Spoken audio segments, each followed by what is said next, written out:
Kita tahu sekarang bahwa dunia, khususnya Indonesia, sedang mengalami pandemik. Akibat pandemi ini sangat berpengaruh terhadap dunia pendidikan yang terjadi di masa sekarang. Anak-anak diharuskan untuk learn from home atau belajar di rumah, seperti halnya WFH untuk orang dewasa. Hal ini memberikan nuansa baru dalam dunia pendidikan bahwa diharapkan adanya sistem belajar baru secara daring dengan tidak mengurangi esensi dari pendidikan tersebut. Namun kenyataannya bahwa sistem belajar daring sekarang nampak masih belum mampu mengakomodir beberapa problematika belajar daring yang dialami oleh semua kalangan. Nah, oleh karena itu inilah beberapa problematika belajar daring selama pandemi. Akses kuota internet dan jaringan. Banyak keluhan khususnya di daerah yang tidak terjangkau internet, kesusahan untuk mengikuti sistem pembelajaran daring. Hal ini wajar, bagaimana mereka bisa menggunakan sistem belajar daring ketika mereka tidak memiliki jaringan internet.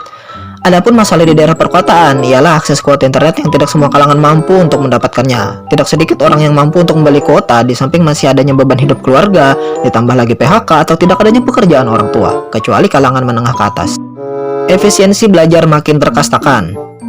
Mengapa efisiensi belajar dipertanyakan? Karena tingkat pemahaman setiap orang itu berbeda-beda loh. Sekolah secara offline saja terkadang tidak sedikit ditemukan murid yang paham 100% apa yang dijelaskan oleh guru mereka, apalagi secara daring.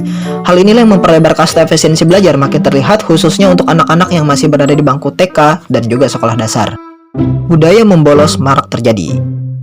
Banyak budaya membolos terjadi selama belajar daring, dimulai dari mematikan video dan audio ketika melakukan video conference, izin dan sakit dengan kebenaran yang masih dipertanyakan, bahkan tidak memperhatikan materi dari guru itu sudah menjadi hal lumrah dalam belajar daring. Tidak sedikit ada yang tertidur ataupun melakukan hal-hal yang aneh dengan video yang menyala sehingga menjadi viral di sosial media.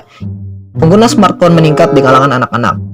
Harapan para aktivis anak bahwa anak-anak dapat menggunakan smartphone ketika mereka berumur 12 sampai dengan 14 tahun.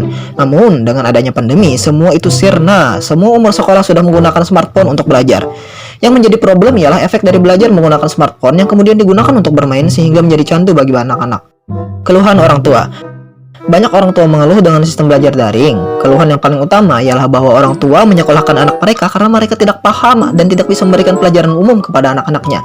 Namun faktanya adalah bahwa orang tua sekarang lebih banyak mengajarkan bahkan mengerjakan tugas anak saat belajar daring. Belum lagi anak yang masih susah diajak belajar menjadi masalah tersendiri bagi orang tua. Sekarang orang tua berhak mendapatkan gelar pahlawan tanpa tanda jasa. Itulah beberapa problematika belajar daring selama pandemi. Semoga pandemi ini cepat berlalu agar problematika tersebut dapat terselesaikan karena hanya itulah satu-satunya cara untuk mengakhiri permasalahan dalam bidang pendidikan sekarang. Sehatlah kita semua dan sehat Indonesia. Terima kasih.